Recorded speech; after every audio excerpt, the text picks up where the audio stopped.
Hi, Stone here with Wood and Stone.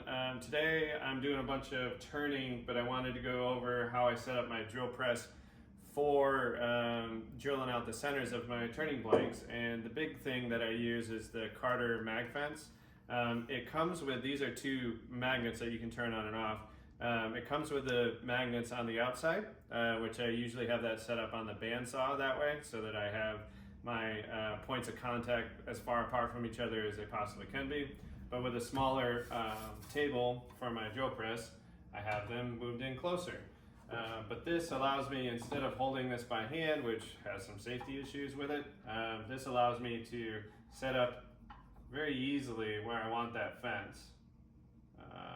And I have an X on the top of my turning here just to locate where I want that brad point to land. So I end up with something about like this, and then a little clamp, put that in place.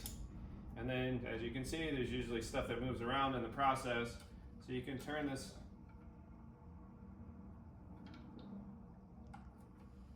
and adjust it minutely if you need to